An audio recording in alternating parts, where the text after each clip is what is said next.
Greetings and salutations, my dear audience. This is Joe St. Egg Benedictus, just coming at you with a quick video on giving you an update on the things I am currently reading. I like to know what people are reading, ministers especially, and I thought that you might want to know too. Anyhow, I want to give a shout out to my pal Mike and to all the visionaries and mystics out there. Sorry for my shakiness. I'm always a little shaky. So those of you tuning in, thank you so much. I did a few box unpackings, boxes unpacking? Anyway, did a few of those a few weeks ago, so just wanted to give you an update.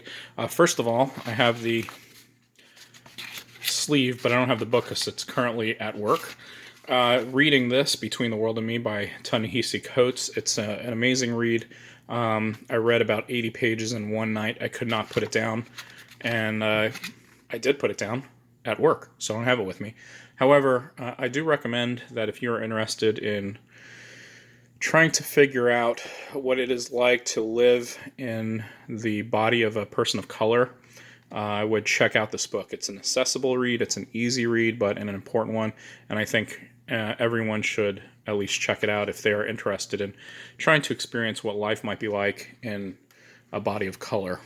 So do recommend that. Halfway through that, trying to read it for a book club, pastors, clergy group that I'm a part of by mid-July. Next book I'm reading is Ministry with the Forgotten. This is Dementia Through a Spiritual Lens. It's basically how to minister to people with dementia, or thinking about dementia in a way that helps both those with dementia as well as caregivers and churches that are trying to reach out, or faith communities trying to reach out to those with dementia.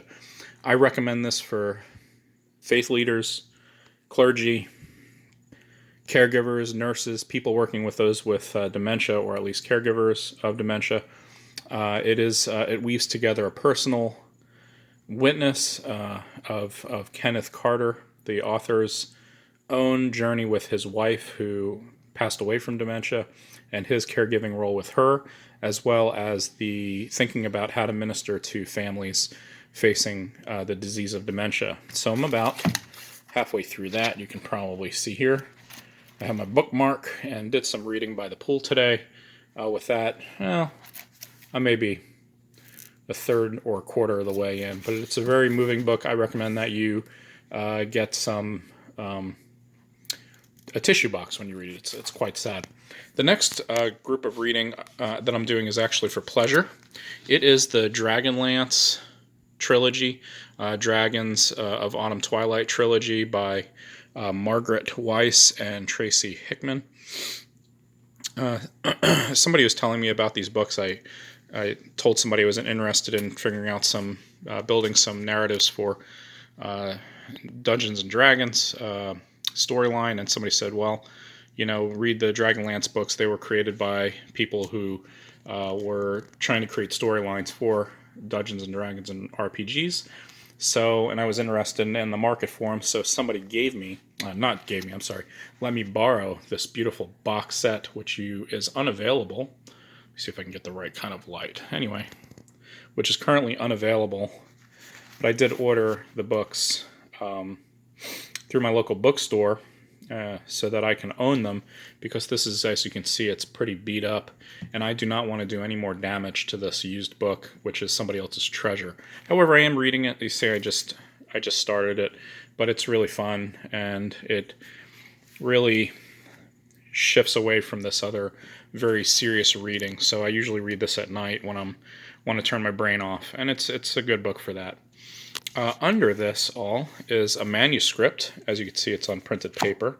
I don't want to show you the page because it is copyrighted material, of a forthcoming book by author and colleague Jennifer Baldwin, who is a pastoral counselor and does work in trauma counseling and trauma-sensitive theology. She came out with a book on trauma-sensitive theology several years ago, and I reviewed that happily for writing an article on Amazon or whatever. But they have asked me to, or she has asked me to, read this forthcoming book and give an endorsement. So I look forward to working with her on that and fully endorsing her work, as I believe in her and her work with those facing trauma, as I see trauma as being one of the most vulnerable and viable and necessary areas for churches and faith leaders to address in our current culture.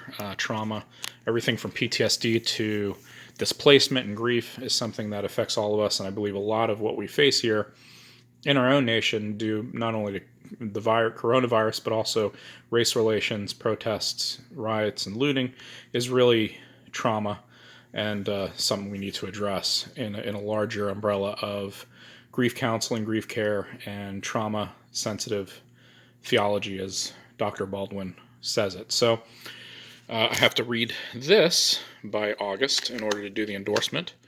So that's going to take some time, and that is on my desk because this is my working desk. I have this book for like when I'm by the pool or at the beach. Pleasure reading for night.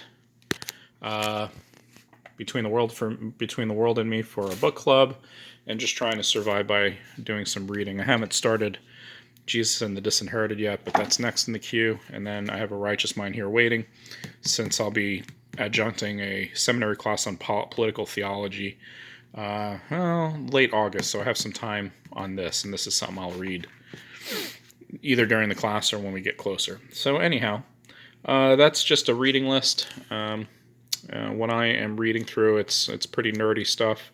As you can see, I'm a big geek, but it's fun. And if you're a faith leader or minister, thank you for watching. If you know of a faith leader who needs to get in on these kinds of conversations, please like and subscribe and share this video with them. I'm trying to find the right audience. I have less than 50 subscribers, and I really need to move my channel in front of the right eyes and the right ears, and I need your help.